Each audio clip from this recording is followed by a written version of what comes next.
আসসালামু আলাইকুম ওরহমতুল্লাহি ওবরাকাতুহু। সকলকে অনেক, অনেক শুভেচ্ছা জানিয়ে শুরু করছি আমি শাহাদাত। আজকে আমরা কথা বলব সমীর কুমার ধারা, তার কিছু দাবি সম্পর্কে। তিনি আমাদের খাদ্য অভ্যাস কেমন হওয়া উচিত এবং আমাদের দেহে রোগব্যাধির মূল কারণ কী সেটা এই ভিডিওতে আলোচনা করছিলেন। তবে উনার কয়েকটা ভিডিও দেখে দেখলাম যে রোগব্যাধির কারণ হিসেবে তিনি এক ভিডিওতে এক ধরনের কারণ দাবি করেছেন। কখনো দাবি করছেন আমাদের অসুখ-বিসুখ হয় মনের ভয় থেকে, আমাদের মনে যে ভয়, ভীতি কাজ করে সেখান থেকেই যত অসুখ-বিসুখ হচ্ছে।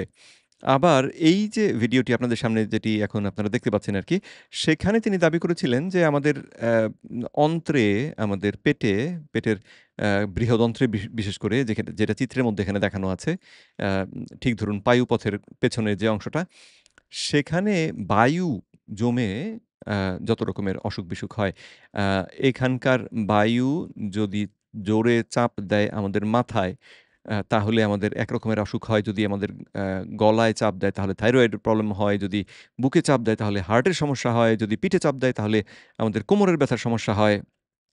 ইত্যাদি, ইত্যাদি, ইত্যাদি। তবে এটা কি করে হয় তার কোনো ব্যাখ্যা অবশ্য উনার কাছ থেকে আমরা পাইনি। উনি বলেছেন এবং সেজন্য এই কথাগুলো সঠিক। এইরকম একটা ভাব নিয়েই তিনি কথাগুলো চালিয়ে গিয়েছেন। তো উনার কনটেন্ট দেখছে অনেক লোক এবং আ অনেকেই আবার দেখতে পাচ্ছি খুব দাবি করছেন যে উনার এই কনটেন্ট দেখে খুব উপকার হয়েছে। কিন্তু আমি জাস্ট বুঝতে পারছি না যে এমন অযৌক্তিক অ্যাম অবৈজ্ঞানিক কথা কি করে মানুষের জন্য আসলে উপকারী হয়? আর উনার দেখানো যে উদাহরণগুলো, উনার আ উপস্থাপন করা যে যুক্তিগুলো, সেগুলোকে একটু যদি আমরা ক্রিটিক্যালি চিন্তা করি, একটু পর্যালোচনামূলকভাবে ভেবে দেখি, তাহলেই এই কথাগুলোর মধ্যে যে শুভঙ্করের ফাঁকি রয়েছে, সেটা খুব পরিষ্কার ফুটে ওঠে। তো চট করে চলুন আমার পরিচয়টা একটু দিয়ে নিই। আমার নাম মোহাম্মদ শাহাদাত হোসেন। আমি আমেরিকান নিউট্রিশন অ্যাসোসিয়েশন থেকে অ্যাডভান্সড কিটোজেনিক নিউট্রিশন ট্রেনিংটি সম্পন্ন করেছি ২০২০ সালে।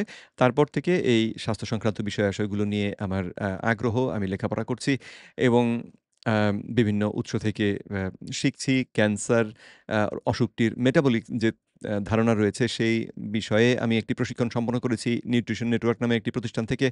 তো আমি এইগুলো করছি।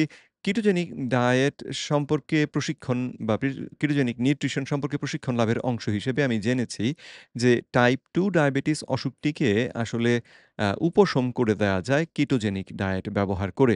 এবং সেজন্যে আমি বিশ্বাস করি যে কিটোজেনিক ডায়েটের এই তথ্যটি যদি সারা দেশের সাধারণ মানুষকে জানানো যায় তাহলে বাংলাদেশ থেকে টাইপ 2 ডায়াবেটিসটাকে নির্মূল করা সম্ভব। টাইপ 2 ডায়াবেটিস বাংলাদেশ থেকে নির্মূল করা আমার একটি স্বপ্ন। তো আম আমার পরিচয় দিলাম। তাহলে এবারে চলুন আমরা এই আ ডক্টর সমীর কুমার ধারা, ডক্টর তিনি পিএইচডি করেছেন এইরকম আ বানান দিয়ে ডক্টর লেখেন। আসলে কোত্থেকে কি করেছেন আমি ঠিক জানি না। কিন্তু উনার কথাবার্তা শুনে মনে হয়েছে যে আ এটা অসম্ভব তিনি একজন আসলে পিএইচডি করা ডক্টর। আর উনার এই কথাগুলো যদিও অযৌক্তিক, অলৌকিক এবং খানিকটা অবিশ্বাস্য, তারপরেও কিছু লোকে বিশ্বাস করে। আ খুব সম্ভবত আমাদের পাক ভারতীয় উপমহাদেশে এই ঘটনাটি আ ঘটে একটু বেশি। বিশেষ করে আমাদের যারা হিন্দু ধর্মাবলম্বী যারা রয়েছেন, তাদের ক্ষেত্রে এইরকম আম অ অ অলৌকিক ধরনের যে দাবিগুলো, এগুলো লোকে বেশি সহজে বিশ্বাস করে। আমাদের বাংলাদেশে আ আমরা যারা রয়েছি, আমরা যে একেবারে বিশ্বাস করি না তা না। কিন্তু আমাদের বিশ্বাসটা বোধহয় হয় তুলনামূলকভাবে একটু কম এবং আমরা প্রশ্ন একটু বেশি করি।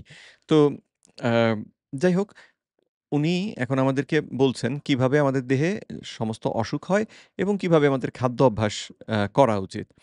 তো আমরা চলুন উনার লেকচারটাকে খানিকটা অংশ শুনি এবং সেখানে যে যুক্তিহীনতাগুলো সেগুলো আপনাদের সামনে তুলে ধরি এবং আশা করি তাতে আমার এই ভিডিওটি প্রকাশ হওয়ার পরে যারা উনাকে আ অন্ধের মতন অনুসরণ করতে শুরু করেছিলেন, আশা করি তাদের খানিকটা বোধ উদয় হবে।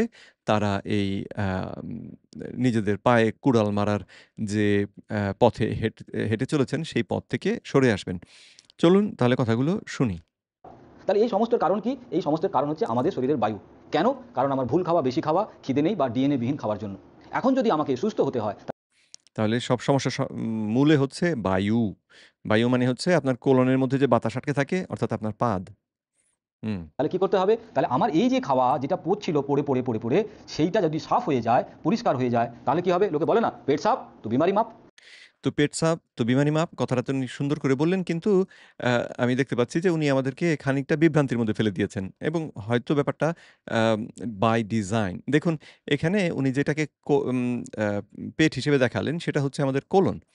তো কোলন এবং আ পরে ভিডিও আকারে অ্যানিমেশন আকারে যে অঙ্গটাকে দেখালেন সেটা তো হচ্ছে আবার পাকস্থলী। তো পাকস্থলী খালি হওয়া আর কোলন খালি হওয়া তো এক কথা না। তাই না? তো তাহলে তিনি এক ছবিতে দেখালেন আসলে কোলন বা আমাদের বৃহদন্ত্র খালি হয়ে যাচ্ছে। এটা বৃহদন্ত্র খালি হয়ে গেলে খুব ভালো। সেখানে ব্যাকটেরিয়ারা থাকে এবং সেজন্যে কোনো খাবার এখানে যদি জমা থাকে তাহলে ব্যাকটেরিয়ারা সেই খাবারকে পচায় এবং তাতে গ্যাস তৈরি হয়। আমাদের অস্বস্তি রকমের একটা পরিবেশ তৈরি হয়। দুর্গন্ধযুক্ত পাদ অনেক সময় যায়। তো এটা পরিষ্কার থাকাটা ভালো। কিন্তু আম মানুষের দৈহিক যে আম মানে ফিজিওলজি যেটাকে আমরা বলি শরীরবৃত্তীয়ভাবে কখনোই কিন্তু একজন সুস্থ মানুষের কোলন যে এক্কেবারে পরিষ্কার এর ভিতরে কিচ্ছু নেই এইরকম ঘটনাটা ঘটে না। তো আম যাই হোক চলুন বাকি কথাগুলো শুনি। তার মানে আমার যদি পেট সাফ থাকে, তাহলে কিন্তু আমার এই ধরনের বায়ু বাড়বে না। আর বায়ু না বাড়লে আমার কিন্তু কোনো প্রবলেম থাকবে না। তো তাহলে পেট সাফ থাকলে এই সমস্যাগুলো হবে না। তো একদিকে দেখাচ্ছেন লার্জ ইন্টেস্টাইন বা কোলন বা বৃহতন্ত্র। আর অন্যদিকে ছবিতে দেখাচ্ছেন পাকস্থলী। তো কোনটাকে যে খালি করতে হবে এটা একটা বিভ্রান্তির ব্যাপার রয়ে গেল। তো চলুন দেখি তার এরপরে কি মানে বলেন? আমাদের শরীরে যদি বায়ুকে আমরা নিয়ন্ত্রণ করতে পারি, ব্যালেন্স করতে পারি, তাহলে কিন্তু শরীরের অনেক কিছু জিনিস বা আমাদের এত যে রোগ, সেই রোগ থেকে কিন্তু আমরা মুক্ত থাকতে পারি। এবার তো তার মানে কথাটা দিয়ে শুরু করলেন এবং তারপরে তিনি জাস্ট দাবি করলেন যে বায়ু নিয়ন্ত্রণ করতে পারলেই আমরা সমস্ত অসুখ থেকে মুক্ত থাকতে পারবো। কথাটা বললেন এমনভাবে যেন তিনি আমাদের সামনে একেবারে প্রমাণ করে দিলেন। অথচ প্রমাণ কিন্তু তিনি কিছুই করেননি। তিনি শুধু মুখে বলেছেন যে বায়ু কমিয়ে দিলেই আম আম রোগব্যাধি সমস্ত ভালো হয়ে যাবে। তো উম এটা লজিক্যালি একটা ফ্যালাসি যে অ্যাম কোনো একটা দাবিকে যুক্তি দিয়ে প্রমাণ করার পরিবর্তে অ্যাম উম সেই দাবিটা করেই দাবিটাকে সত্য বলে দাবি করে নেওয়া। এটা আসলে অযৌক্তিক একটা কথা। কিন্তু উনি বলেছেন। এবার কথা হচ্ছে বায়ুকে ব্যালেন্স করতে গেলে আমাদের খাওয়া-দাওয়াকে নিয়ন্ত্রণ করতে হবে। আমরা কি ধরনের খাবার খাবো? আর কি খেলে আমাদের বায়ু নিয়ন্ত্রণ থাকবে? চলুন সেটা জেনে নিই। তার আগে দেখে নিই বেসিক্যালি আমরা দৈনন্দিন জীবনে কি খাই? বেসিক্যালি আমরা দৈনন্দিন জীবনে যেটা খাই দ্যাট ইজ ফল, ফ্রুটস। ফল আমাদের শরীরে ২ ঘন্টায় হজম হয়ে যায়। এই যে ফল ২ ঘন্টায় হজম হয়ে যায়, খেয়াল রাখবেন। আ উনি দাবি করছেন ২ ঘন্টায় ফল হজম হয়। কিন্তু বিজ্ঞানীরা কি আসলে ২ ঘন্টার কথাই বলছেন? একটু পরে আমি Google থেকে আপনাদেরকে সেই তথ্যটি দেখাবো, যাতে করে আপনারা তুলনা করতে পারেন। তো চলুন পুরো কথাটুকু আমরা শুনে নিই, তারপরে Google এ গিয়ে বিষয়টিকে নিয়ে আলোচনা করব। তাহলে ফলের কথা হলো ২ ঘন্টায় ফল হজম হয়ে যায়। প্রশ্ন হচ্ছে হজম হয়ে যাওয়াটা আসলে কি? হজম হয়ে যাওয়া কি আ আমাদের পাকস্থলীতে খাবারটা যে ছিল সেটা পাকস্থলী থেকে অন্ত্রের দিকে নেমে চলে গেল। এটাকে কি আমরা হজম হয়ে যাওয়া বলব? নাকি থলি থেকে নেমে সেটা অন্ত্রের মধ্যে গেল এবং অন্ত্র ধীরে, ধীরে সেটাকে শুষে নিল। তারপরে সেটা সেই বাকি যে অংশটা যেটা বর্জ্য হিসেবে ধীরে, ধীরে আমাদের কোলন বা লার্জ ইন্টেস্টাইন বা আম আ যেটাকে আমরা বলছি বৃহদন্ত্র তার ভেতরে গেল এবং সবশেষে পায়খানা আকারে বেরিয়ে গেল মল হিসেবে। তো ঠিক কোন জায়গায় থামলে সেটাকে আমরা হজম হওয়া বলব, সেটা কিন্তু তিনি ব্যাখ্যা করে দিলেন না এবং এতে সুবিধা যেটা হবে সেটা হচ্ছে যে সাধারণ যারা শুনবে আপনি, আমি, আমরা থাকবো কনফিউজড যে তিনি আসলে কোনটাকে বলার চেষ্টা করছেন, কোন পর্যন্ত বলার চেষ্টা করছেন। সঠিকভাবে জিনিসটা না বুঝলে ওনার যুক্তিতে যে ভুল রয়েছে, ওনার কথাগুলো যে বিশ্বাসযোগ্য নয়, সেই দাবি আমরা করতে পারব না কারণ আমরা নিজেরাই বিভ্রান্ত। তো তিনি সেইভাবেই আ এই যে প্রেক্ষাপটটাকে সাজাচ্ছেন, স্টেজটাকে সাজাচ্ছেন। তো তিনি ১ম এ দাবি করলেন যে ফল আমরা খাই, ফল হজম হতে লাগে ২ ঘন্টা। তারপরে শুনি চলুন। 2 আওয়ার্স। মানে ফল যদি আমরা খাই, তাহলে ফল হজম হতে আমাদের শরীরে কত সময় লাগে? ২ ঘন্টা। এরপরে আমরা কি খাই? আমরা খাই শাকসবজি। শাকসবজি। শাকসবজি আমাদের শরীরে হজম হতে সময় লাগে ৩ ঘন্টা। শাকসবজি মানে কুমড়ো, ঢেঁড়স, পটল, পালং পাতা, বাঁধাকপি, ফুলকপি, ব্রোকলি এই সমস্ত যে শাকসবজি সেটা খেলে আমাদের হজম হয় ৩ ঘন্টা। আর যদি ভাত, রুটি এই ধরনের খাবার খাই, ভাত, রুটি মানে কার্বোহাইড্রেট খাবার সেটা আমাদের শরীরে হজম হতে কত সময় লাগে? ৬ ঘন্টা। আর মাছ, মাংস যদি আমরা খাই, মাছ, মাংস, ডিম, দুধ, ঘি, ছানা, মাখন এটা আমাদের শরীরে হজম হতে সময় লেগে যায় প্রায় ২৪ ঘন্টা থেকে ৪৮ ঘন্টা। মানে তাহলে তথ্যগুলো আমরা পেলাম। ফল ২ ঘন্টায় হজম হয়ে যাবে। শাক ৩ ঘন্টা, ভাত বা রুটি ৬ ঘন্টা, মাছ, মাংস ২৪ থেকে ৪৮ ঘন্টা। তাহলে এবারে উনার ভিডিওটাকে আমরা পজ করে দিয়ে চলুন আমি গুগলে সার্চ করেছিলাম যে digestion time of different foods অর্থাৎ বিভিন্ন খাবারের যে হজম হওয়ার সময় কতটা লাগে সে সম্পর্কে তথ্য জানতে চেয়েছিলাম গুগলের কাছে এবং গুগল আমাকে যেটা বলছে সেটা হচ্ছে যে আহ, এটা সর্বনিম্ন ১০ ঘন্টা থেকে শুরু করে সর্বোচ্চ ৭২ ঘন্টা পর্যন্ত লাগতে পারে। তো তাহলে তিনি যে ২ ঘন্টার দিয়ে শুরু করলেন যে ফল খেলে সেটা ২ ঘন্টায় আমাদের হজম হয়ে যায়, সেটা আসলে বিজ্ঞানসম্মত কথা নয়। মজার ব্যাপার হচ্ছে কিছু, কিছু খাবার অতি দ্রুতই হজম হয়। যেমন এখানে ফ্রুটস হিসেবে তারা দাবি করেছিলেন যে ওয়াটারমেলন বা অ্যাম যে তরমুজ, তরমুজ খেলে সেটা অতি অল্প সময়েই আসলে হজম হয়। যেমন ২০ মিনিটের মধ্যে এটা হজম হয়ে যায় দাবি করেছেন তারা। তারপরে যদি শুধু পানি খাই, পানি খেলে ১০ থেকে ২০ মিনিটের মধ্যেই পানিটা যতটুকু পানি আমি খেয়েছি সেটা হজম হয়ে আমার দেহের মধ্যে প্রবেশ করে যায়। তো আম তবে এইখানেও সেই সমস্যাটি রয়েছে যে আসলে হজম হওয়া বলতে কি বোঝায়? এটা কি পাকস্থলী থেকে খালি হয়ে গেল? মানে পাকস্থলীতে আমি খেয়েছিলাম, পাকস্থলীতে ২ ঘন্টা থেকে তারপরে বেরিয়ে গেল সেজন্যে তখন এটাকে হজম হয়ে যাওয়া বলব? নাকি পাকস্থলী থেকে বেরিয়ে এটা ক্ষুদ্রান্ত্রের ভিতরে গিয়ে সেখান থেকে শোষিত হয়েছে এবং ধীরে, ধীরে, ধীরে, ধীরে চলতে, চলতে একসময় সে গিয়ে বৃহদন্তে পৌঁছে যাবে এবং বৃহদন্ত্রে আরো একটা কিছু সময় থাকার পরে শেষ পর্যন্ত সে পায়ুপথ দিয়ে মল হিসেবে বেরিয়ে যাবে। এই পুরোটাকে আমরা হজম করা বলছি। এই ইসে থেকে সেটাও আসলে পরিষ্কার নয়। তবে স আ ডাইজেশন কাকে বলে? মানে হজম হওয়া কাকে বলে প্রশ্নটি আমি যখন করেছিলাম গুগলকে, তখন গুগলের জবাব ছিল যে খাবার খাওয়ার পর থেকে শুরু করে সেটা দেহ থেকে আবর্জনা হিসেবে বেরিয়ে যাওয়ার আগ পর্যন্ত বিষয়টাকে আমরা বলব হজম হওয়া। এতে যদি ২ ঘন্টা লাগে তাহলে ২ ঘন্টাই হজমের টাইম। যদি ৫ ঘন্টা লাগে, ১০ ঘন্টা লাগে তাহলে আ যত ঘন্টা লাগবে তত ঘন্টাই হচ্ছে আমাদের হজমের সময় তাহলে। প্রশ্ন হচ্ছে যে ২ ঘন্টা পরে তাহলে ২ ঘন্টায় যদি কোন জিনিস হজম হয়, তার মানে কি সেটা ২ ঘন্টা পরে আমার পায়খানার সঙ্গে বেরিয়ে যাবে? তো আমরা যদি এই কথাটি তুলে আনছি এই কারণে যে আমাদের প্রাত্যহিক জীবনে যদি আমরা দেখি তাহলে ২ ঘন্টা অন্তর, অন্তর তো কেউ পায়খানা করতে যায় না। যদি না তার আ পেটে কোনো গন্ডগোল থাকে। তাই না? পেটে গন্ডগোল থাকলে সে হয়তো ২ ঘন্টা অন্তর, অন্তর বা তারও কম সময় পরপরই বাথরুমে যেতে পারে পেট খারাপ থাকলে। কিন্তু সাধারণ সুস্থ একজন মানুষ ২ ঘন্টা অন্তর, অন্তর টয়লেটে যান না। তো আর সময়ের ব্যাপারটি যে কোন খাবারে কতটা সময় লাগে আশা করি আপনাদের মনে আছে। তিনি বলেছেন ফল লাগে ২ ঘন্টা, শাকপাতা লাগে ৩ ঘন্টা, আম শর্করা মানে ভাত, রুটি এগুলো লাগে ৬ ঘন্টা, মাছ, মাংস হলে লাগে ২৪ থেকে ৪৮ ঘন্টা। আর Google আমাদেরকে মানে বিজ্ঞানসম্মত যে তথ্য দিচ্ছে, সেটাতে তারা বলছে যে যদি কিছু কার্বোহাইড্রেট আছে, সিম্পল কার্বোহাইড্রেট যেগুলো যেমন প্লেইন রাইস, তারপরে পাস্তা, তারপরে সিম্পল সুগার এইগুলো হজম হতে ৩০ থেকে ৬০ মিনিট সময় লাগে। তার মানে ১ ঘন্টার মধ্যে এগুলো হজম হয়ে যায়। সিম্পল লিকুইড যেটা যেমন পানি যদি খাই তাহলে ১০ থেকে ২০ মিনিট লাগে। সোডা বিভিন্ন রকমের যে আ সফট ড্রিংকস যেগুলো সেগুলো যদি খাই তাহলে কোমল পানীয়ের কথা বলছি আরকি। তাহলে ২০ থেকে ৪০ মিনিট লাগে। ফল খেলে লাগে ২০ মিনিট। যেমন ওয়াটারমেলনের ক্ষেত্রে। আবার অন্য ফল আছে যেমন আপেল এবং পেয়ার এদের ক্ষেত্রে লাগতে পারে হয়তো ৪০ মিনিট। তাহলে উনি যে ফলের জন্য ২ ঘন্টা বলেছিলেন, বিজ্ঞান অবশ্য সেটার সঙ্গে একমত নয়। তারপরে আ মিট খাওয়ার ক্ষেত্রে তিনি বলেছেন ২ থেকে মানে ২৪ ঘন্টা থেকে ৪৮ ঘন্টা পর্যন্ত সময় লাগবে মাংসের হজম হতে। কিন্তু বিজ্ঞানীরা বলছেন আম মাংস এবং চর্বি আ হজম হতে ২ থেকে ৩ ঘন্টা লাগে এবং আ সাধারণত ৪ থেকে ৬ ঘন্টার মধ্যে মাংস সম্পূর্ণরূপে হজম হয়ে যায়। তো তাহলে আমাদের আম খাদ্য উম ইসের বিচারে উনি যে তথ্যগুলো দিয়েছেন সেগুলো আসলে বেশ খানিকটাই ভুল। আর এবারে চলুন আমরা কমপ্লেক্স কার্বোহাইড্রেটের কথা দেখি। যদি হোল গ্রেইন হয় বা লেগুম অর্থাৎ আম বাদাম জাতীয় বাদামও নয় যেমন আম ছোলা, তারপরে মটর এই জাতীয় জিনিসগুলো এইগুলো আম এবং স্টার্চি ভেজিটেবল আমাদের হজম হতে সময় বেশি লাগে। যেটা ৪ থেকে ৬ ঘন্টা পর্যন্ত লাগতে পারে। তাদের বেশি ফাইবার থাকার কারণে তারা এম এই সময়টা নেয়।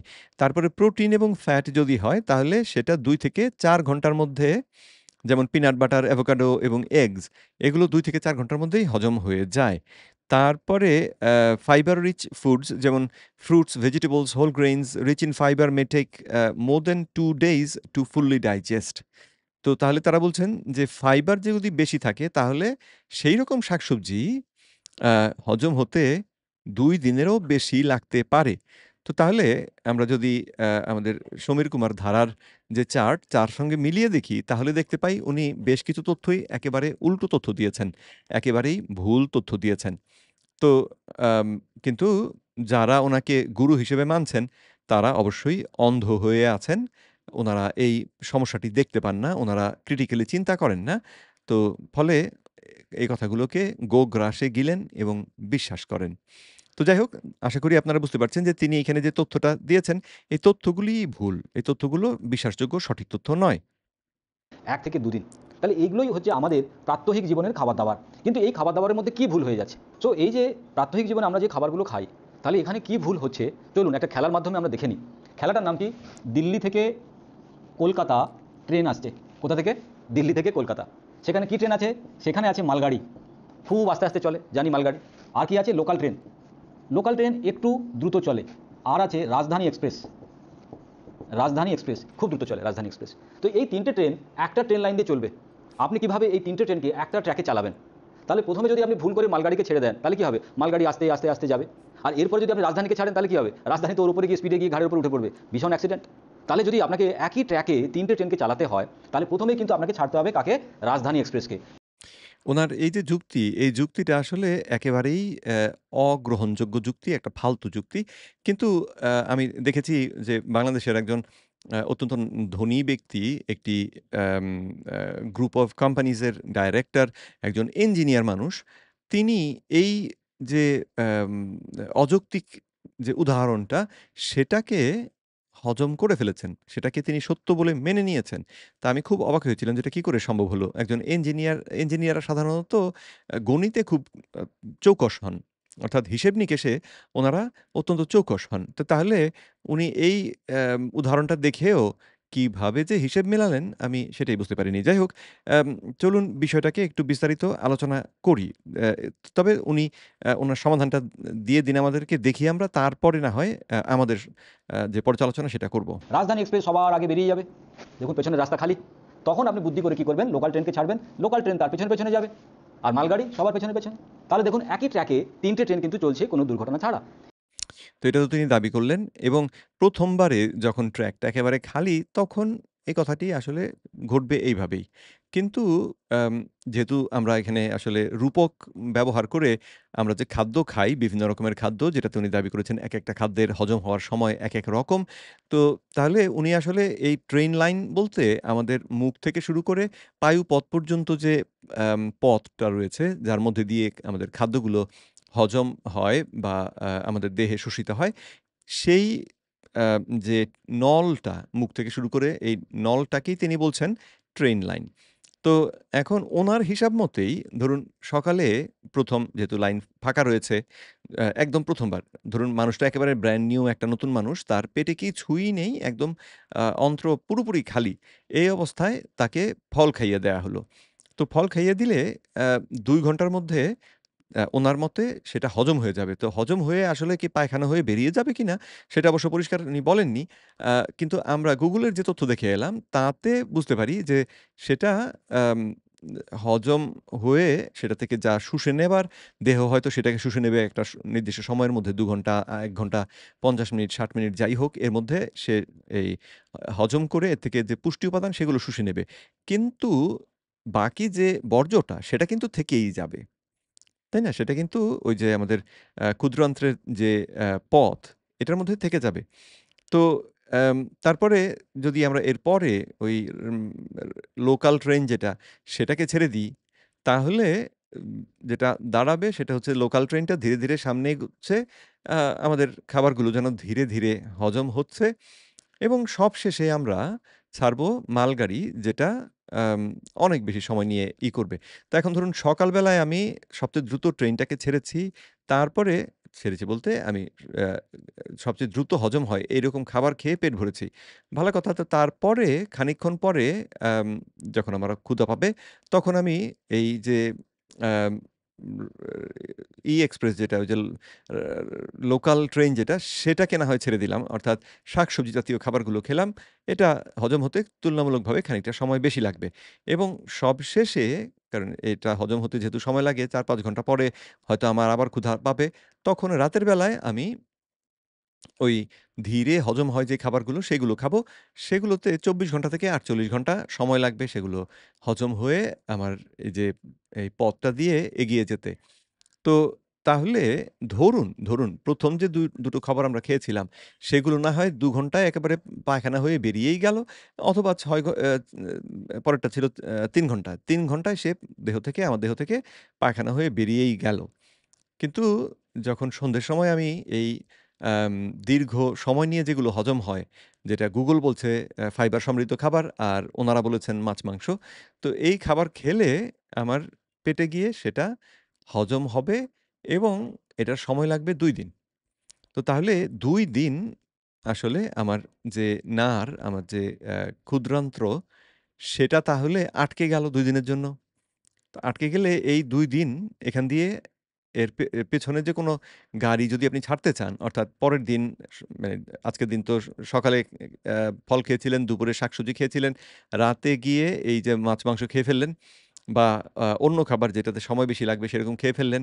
ভালো কথা। তারপরে সারারাত ধরে ঘুমোলেন এবং পরের দিন সকালে উঠে আপনার ক্ষুধা পেল। কিন্তু এখনো কিন্তু মাত্র গিয়েছে হয়তো ১২ বা ১৪ ঘন্টা। আ শেষ খাবারটা খাওয়ার পরে ১২-১৪ ঘন্টা গিয়েছে। এখনো কিন্তু আমাদের ৪০-৪৮ ঘন্টা খরচ হয়ে যায়নি। তো এই অবস্থাতে আ কি হবে? এই অবস্থাতে আমাদের পরের দিন সকালে আমরা জেগে উঠলাম। উঠেই আমাদের ক্ষুধা পাবে। তো উঠে যদি ক্ষুধা পায়, তখন আমরা যদি ওই ২ ঘন্টার খাবার যেটা সেটাকে খেয়ে ফেলি। এখন চিন্তা করে দেখুন, আমার মালগাড়ি মাত্র ১২ ঘন্টা গিয়েছে, অথচ এটাকে চলতে হবে ৪৮ ঘন্টা। তার মাত্র ১২ ঘন্টার দূরত্ব সে অতিক্রম করেছে। এই অবস্থায় আমার সকাল হয়ে গিয়েছে, আমার তো খিদে পেয়েছে এবং আমি খাচ্ছি আ দ্রুত হজম হবে সেরকম খাবার। তাহলে এখন কি এই দ্রুত হজম হওয়ার যে খাবার, সেটা আ আমার অন্ত্রে থাকা যে আগের দিনের বর্জ্য যেটা, সেটাকে কাছে এসে কি লাফ দিয়ে পেরিয়ে যাবে? এটা কি সম্ভব? জিনিসটা তো সম্ভব না। তার মানে উনার এই যে উদাহরণটা, এটাকে যদি আমরা ২ দিন ব্যাপী চিন্তা করি, তাহলে আমরা নিজেরাই বুঝতে পারি যে এটা একটা আ ধাপ্পাবাজি। এটা আসলে নির্ভরযোগ্য কোনো উদাহরণ নয় এবং এটার মাধ্যমে উনি আসলে আম যারা আমরা কথা শুনছি, অডিয়েন্স যারা, তাদেরকে খানিকটা বিভ্রান্ত করে ফেলার চেষ্টা করছেন। কারণ বিভ্রান্ত করা মানে হচ্ছে পানি ঘোলা করা। ঘোলা পানির মধ্যে স্বীকার করা সহজ। ঘোলা পানির মধ্যে আপনাকে একটা উল্টোপাল্টা কথা বিশ্বাস করিয়ে দেওয়াটা সহজ। সুতরাং তিনি সেই রকমের একটা আ পদ্ধতি আমাদেরকে এখানে দেখালেন। অথচ এটা কিন্তু মোটেও বিজ্ঞানসম্মত নয়, মোটেও গ্রহণযোগ্যও নয়। অথচ আমাদের দেশের অনেক লোক এগুলোকে বিশ্বাস করে বসে আছে এবং আ তার কথা মতে উল্টোপাল্টা খেয়ে হয়তো নিজেদের সর্বনাশ করছে। তো অনেকে হয়তো তারপরেও প্রশ্ন করতে পারেন যে, তাহলে উনি যে খাদ্য অভ্যাস করতে বলেন সেটাতে মানুষের উপকার হয় কেন? কিছু মানুষের উপকার অবশ্যই হয় এবং তার পেছনে একটা জিনিস ভূমিকা রাখে, সেটা হচ্ছে বিশ্বাস। বিশ্বাস করলে অ্যাম আমাদের দেহ যেকোনো অসুখ-বিসুখের বিরুদ্ধে আ স যে যুদ্ধ, সেই যুদ্ধ আসলে তুলনামূলকভাবে সহজে করতে পারে। তো একটা ধারণা হচ্ছে বিশ্বাস। আর ২য় ব্যাপারটি হচ্ছে যে, যদি অ্যাম আমরা এই ফলমূল, শাকসবজি বেশি করে খাই এবং অন্য খাবার যেগুলো না খাই, তাহলে আমাদের যে জাঙ্ক ফুড যেগুলোকে বলা হয়, বা ক্ষতিকর ধরনের যে খাবারগুলো, সেগুলো তো খাচ্ছি না। সেগুলো খাওয়াকে বন্ধ করে দিচ্ছি। ফলে এখানে ২ টো ভেরিয়েবল তৈরি হয়। এক হচ্ছে আমরা খাদ্য নিয়ন্ত্রণ করছি, সঠিক ধরনের খাবার খাওয়ার চেষ্টা করছি এবং ক্ষতিকর খাবার খাচ্ছি না। আর ২য় টা হচ্ছে আম আমাদেরকে ফলমূল বেশি খাওয়ানো হচ্ছে। তো এখন এরপরে যদি ফলাফল হয় যে আমার স্বাস্থ্য উন্নতি হয়েছে, তাহলে সেটা কি এই যে ক্ষতিকর খাবার খাচ্ছি না সে কারণে? নাকি উম এই উপকারী যে খাবার তিনি দাবি করলেন সেটা খেয়েছি সেজন্যে? এটা কিন্তু পরীক্ষা না করে বলার উপায় নেই। কিন্তু আ উনার মতন লোকেরা সে কথা যখন যত্রতত্রই বলে ফেলে। আর এই রকমের লোকেদের জন্যে আসলে ব্যবসা ধরার ওইটাই একটা কৌশল। মানে চাপা পিটিয়ে যেতে হয়। চাপাবাজি করতে হয় এবং করতে, করতে অশিক্ষিত মূর্খ ধরনের মানুষ যারা আম তবে এখন এরা শুধু মূর্খ লোকেরাই বিভ্রান্ত হয় সেটা বলা যাবে না। কারণ আমি একজন আম ইঞ্জিনিয়ারকেও দেখেছি যে তিনি এই কথায় বিভ্রান্ত হয়ে যান। আ তো বিভ্রান্ত হয়ে গেলে তখন মানুষ আসলে সঠিক পথ খুঁজে পায় না এবং স্বাস্থ্যগতভাবে ক্ষতির সম্মুখীন হয়। তো যাই হোক আজকে আমি ভিডিওটিকে আর লম্বা করব না। কিন্তু আপনাদেরকে যেটা বলে বা বোঝানোর চেষ্টা করলাম সেটা হচ্ছে সমীর কুমার ধারা থেকে একটু দূরেই থাকবেন। যদি আপনার স্বাস্থ্যটাকে আপনি ভালো রাখতে চান। আ স্বল্প মেয়াদে ওনার কথা শুনে আপনারা হয়তো কিছু উপকার পেতে পারেন এবং ক্ষতি যা হচ্ছে সেটাকে দেখতে পাবেন না। কিন্তু এই উনি যেরকম কাঁচা খাবার খেতে বলেন এবং আম আ রীতিমতো মাছ, মাংস, ডিম ছুঁতেও না করেন। তো এইরকম একটা খাদ্যাভ্যাস যদি আপনি অনুসরণ করেন যেখানে প্রোটিন, প্রাকৃতিক যে উপকারী প্রোটিন মাংস, মাছ, ডিম এইগুলো যদি আপনি না খান, তাহলে কিছু সময় লাগবে কিন্তু আপনার দেহটা ভেঙে পড়বে। কারো ক্ষেত্রে ৫ বছর, কারো ক্ষেত্রে ৭ বছর কিন্তু তারপরে গিয়ে দেহটা ভেঙে পড়বে। তো আ সেই কথা বিবেচনা করে নিরাপদ হবে যে আপনারা যদি এই সমস্ত কথা শুনে ঝাঁপিয়ে না পড়েন এবং দাবিগুলোকে বিজ্ঞান দিয়ে যাচাই করে যদি নির্ভরযোগ্য হয় তাহলেই শুধুমাত্র শুনবেন, নয়তো শুনবেন না। তাহলে সাধারণ মানুষ হিসেবে আপনারা বিপদগামী হবেন না বা আ স্বাস্থ্যগতভাবে আ উপকার করতে গিয়ে বা নিজের ভালো করতে গিয়ে নিজের ভালোটা বাজাবেন না, সর্বনাশ করবেন না। তো আজকে এই পর্যন্তই রাখছি। পরবর্তী ভিডিওতে আবার দেখা হবে সেই আশা রেখে বিদায় নিচ্ছি। আসসালামু আলাইকুম ওয়া রাহমাতুল্লাহি ওয়া বারাকাতুহু।